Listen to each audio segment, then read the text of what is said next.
ഷുക്കൂർ വക്കീൽ നോക്കൂ, ഇപ്പോൾ ഹേമ കമ്മിറ്റി റിപ്പോർട്ട്, ഹേമ കമ്മിറ്റിയെ വെച്ചത് സർക്കാരിന്റെ ഏറ്റവും മഹത്തായ കാര്യമാണെന്ന് പറയുമ്പോൾ കേരള ഹൈക്കോടതി അതേക്കുറിച്ച് കാണുന്നത് എന്താണ്? Although the expert committee submitted the report to the government in 2019, mysteriously the government maintained a sphinx like silence for 5 years എന്നാണ് കോടതി പറയുന്നത്. ദുരൂഹമായി 5 വർഷം ഈ റിപ്പോർട്ട്, ഹേമ കമ്മിറ്റിയുടെ റിപ്പോർട്ട് ഷെൽവ് ചെയ്തു, പൂഴ്ത്തിവെച്ചു എന്ന് കേരള ഹൈക്കോടതിക്ക് അഭിപ്രായം പറയേണ്ടി വരികയാണ് ഈ വിഷയത്തിൽ. അപ്പോ എങ്ങനെയാണ് ഈ പറയുന്ന അവകാശവാദങ്ങളൊക്കെ നിലനിൽക്കുക?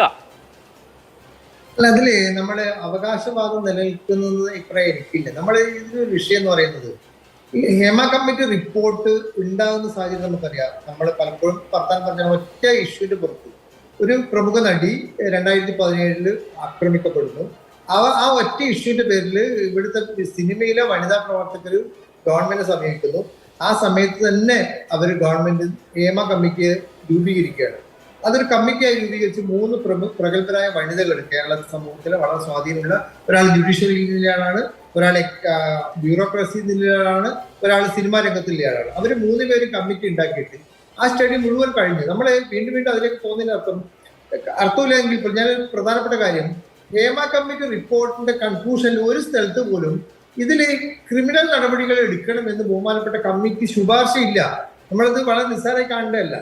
അതിനുശേഷം ഈ കമ്മിറ്റിയുടെ ഈ SITക്ക് റിപ്പോർട്ട് കൈമാറിയതിനു ശേഷം WCCയിലെ പ്രവർത്തകർ പോയി ബഹുമാനപ്പെട്ട മുഖ്യമന്ത്രി കണ്ട് ആവർത്തിച്ച് പറഞ്ഞത് അതിന് ഇവർ നൽകിയ മൊഴിയെക്കുറിച്ച് പുറത്ത് അറിയാൻ പാടില്ല എന്നാണ്. ഒരു ടെലിവിഷൻ ചാനല് അതിൽ ചില മൊഴിയുടെ ചില ഭാഗങ്ങൾ, ചില സൂചനകൾ വാർത്തയെ കൊടുത്തപ്പോൾ WCC ശക്തമായി ഇടപെടേണ്ടി വന്നു. അല്ല, ഇന്നിപ്പോ ആ പെൺകുട്ടി, ഇപ്പം ഈ ഇരയാക്കപ്പെട്ട ആക്കപ്പെട്ട ഈ പെൺകുട്ടി അതിജീവിത ബഹുമാനപ്പെട്ട കോടതിയിൽ നിന്നും റിപ്പോർട്ട് വന്നതിന് ശേഷം പറഞ്ഞത് SITയിൽ നിന്ന് വാർത്തകൾ ചോർന്നു പോകുന്നതാണ്. നമ്മൾ മനസ്സിലാക്കേണ്ടത് ഗവൺമെന്റ് ഈ കാര്യത്തിൽ വളരെ കൺസേൺ ആയിരുന്നു. ഇവരുടെ സ്വകാര്യത നിലക്കും പുറത്തു പോകാൻ പാടില്ല.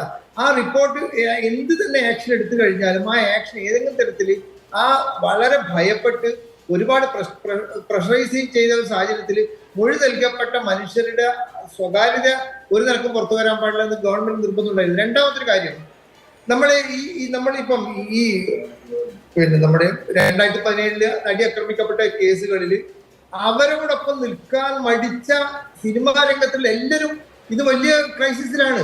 ഇപ്പൊ സിദ്ദീഖ് ആവട്ടെ, അദ്ദേഹം കൂറുമാറിയ ആളാണ് കോടതിയിൽ. മുകേഷ് അമ്മയുടെ മീറ്റിംഗിൽ ശക്തമായ അദ്ദേഹത്തിന്റെ നിലപാട്.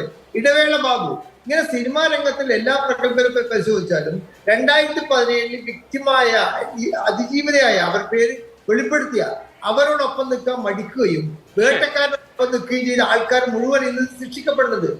അതിനൊക്കെ സാഹചര്യം ഉണ്ടാക്കുന്നതിന് ഹേമ കമ്മിറ്റി ഇപ്പോൾ വളരെ പ്രധാനപ്പെട്ട പങ്ക് വഹിച്ചിട്ടുണ്ട്. ആ 5 വർഷത്തെ ഡിലേ എന്ന് പറയുന്നതിൽ അതില് അഭിലാഷ പറഞ്ഞ എനിക്ക് യോജിപ്പുണ്ട്. പക്ഷേ എങ്കിലും അതിന് ഗവൺമെന്റിൻ്റെതായ കാരണങ്ങൾ നമുക്ക് നിഷേധിച്ച് പോകാൻ കഴിയില്ല. വളരെ പ്രധാനപ്പെട്ട കാരണം തന്നെയാണ് SITക്ക് റിപ്പോർട്ട് കൊടുക്കുന്ന സമയത്ത് ചോർന്നു പോകുന്നത് എന്ത് എന്നുള്ള വളരെ പ്രധാനപ്പെട്ട കാര്യമാണ്.